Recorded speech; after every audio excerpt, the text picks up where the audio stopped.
Hello दोस्तों, मैं रिचा स्वागत करती हूँ आपका अपने यूट्यूब चैनल पे। चलिए स्टार्ट करते हैं आज का वीडियो।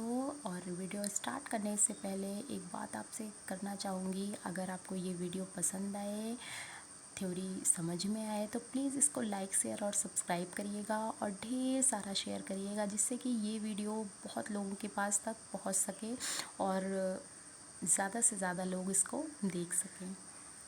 तो चलिए स्टार्ट करते हैं आज का वीडियो। आज की थ्योरी रहेगी सिगमंड फ्रायड की थ्योरी। हम पढ़ेंगे चाइल्ड डेवलपमेंट में सिगमंड फ्रायड की थ्योरी। सिगमंड फ्रायड का जन्म 1939 में हुआ था। इनकी मृत्यु 83 वर्ष की अवस्था में हो गई थी। सिगमंड फ्रायड जी ने मनोविश्लेषणात्मक सिद्धांत दिया है। इस सिद्धांत का प्रतिपादन सिगमंड फ्रायड ने किया था, जो ऑस्ट्रिया के निवासी थे। सिगमंड फ्रायड कहाँ के निवासी थे? ऑस्ट्रिया के। इस सिद्धांत में मन और मस्तिष्क के बारे में विश्लेषण किया गया है। 3 प्रकार के मन सिगमंड फ्रायड जी ने बताए हैं। एक चेतन मन, दूसरा अर्धचेतन मन, तीसरा अचेतन मन। तो हम बारी बारी से चेतन मन, अर्धचेतन मन और अचेतन मन के बारे में जान लेते हैं। अचेतन मन वह है जो प्रेजेंट टाइम के विचारों से संबंधित होगा। अर्धचेतन मन वह है जिसमें तुरंत तो ज्ञान नहीं होता है, परंतु कुछ टाइम तक, कुछ समय तक सोचने के पश्चात ज्ञान हो जाता है। ज्ञान मीन्स कुछ समय के बाद सोचने के पश्चात बातें याद आ जाती हैं। और अर्धचेतन और अचेतन मन देख लेंगे, इसमें वे बातें होती हैं जो हम भूल चुके होते हैं, परंतु याद करने के बाद भी वो हमको बातें स्मरण में नहीं आती हैं। अब हम देख लेते हैं आगे, ठीक है? इतना समझ में हमारे आ गया है। अब हम आगे देखते हैं। फ्रायड ने व्यक्तित्व यानी पर्सनालिटी को 3 भागों में बांटा है। पहला है आईडी यानी इदम, दूसरा है ईगो यानी अहम, तीसरा है परा अहम यानी सुपर ईगो। तो अब हम बारी बारी से इन तीनों को भी समझ लेते हैं। आईडी यानी इदम, इसमें व्यक्ति की शारीरिक और मूलभूत आवश्यकताएं होती हैं, जैसे भूख, प्यास, सेक्स आदि। यह सामाजिक मूल्यों और इच्छाओं की चिंता किए बिना या सामाजिक मूल्यों, नैतिक मूल्यों की चिंता किए बिना अपनी ही इच्छाओं की पूर्ति पर जोर देता है। यानी कि यदि मनुष्य के मस्तिष्क में, माइंड में कोई विचार आया, कोई थॉट आया प्रेजेंट टाइम में, तो वो बिना सोचे समझे उस कार्य को कर देगा। यानी कि बिना नैतिक मूल्य के विषय में सोचे, बिना या नैतिक मूल्य की अवहेलना हो रही है या सामाजिक मूल्यों का ह्रास हो रहा है, ये चीज़ सोचे बिना ही वो उस कार्य को कर देता है और उससे उसकी इच्छा की पूर्ति होती है। ईगो, अहम, ये सुपर ईगो और आईडी के बीच की अवस्था मानी जाती है। सिगमंड फ्रायड जी ने इसको बीच की अवस्था कहा है और ये कुछ हद तक अच्छी अवस्था मानी गई है आईडी और सुपर ईगो से। यह आवश्यकताओं और इच्छाओं की संतुष्टि की योजना का निर्माण करता है, प्लानिंग करता है और प्लानिंग करने के बाद कार्य करता है। और इसको कहीं ना कहीं सामाजिक मूल्य और नैतिक मूल्यों की चिंता भी होती है और ये अपनी इच्छाओं की पूर्ति भी करता है। तीसरा है सुपर ईगो यानी कि पराअहम। अब हम देख लेते हैं सुपर ईगो यानी कि पराअहम।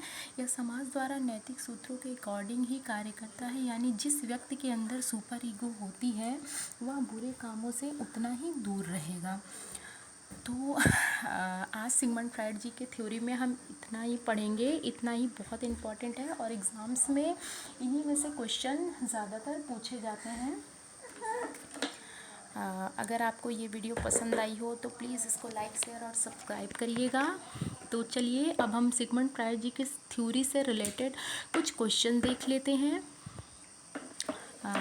पहला क्वेश्चन है, अलमारी से अमूल किताब नहीं पाते हैं और थोड़ी देर तक परेशान होते हैं, फिर उन्हें याद आता है कि उस किताब को हमने अपने दोस्त को दे दिया था। यह अवस्था कौन सी है? चेतन मन, अर्धचेतन मन, अर्धचेतन मन, चेतन मन, अचेतन मन और इदम। मीन्स ये अवस्था अर्धचेतन मन की है कि उसको चीज़ें याद नहीं आ रही होती हैं और थोड़े टाइम बाद चीज़ें याद आने लगती हैं, तो ये अर्धचेतन मन होता है। अब हम देखते हैं, तो ये वाला ऑप्शन सही होगा। दूसरा क्वेश्चन देखते हैं, फ्रायड के अनुसार मूल प्रवृत्ति के 2 कारक कौन से होते हैं? तो फ्रायड ने मूल प्रवृत्ति के 2 कारक कौन से बताए हैं? ये फ्रायड के अनुसार आ गया थोड़ा सा एक क्वेश्चन। चलिए कोई बात नहीं, देख लेते हैं। इरोज और कौन सी अवस्था है? थैनेटोस। ठीक है, इसमें ये ऑप्शन सही होगा।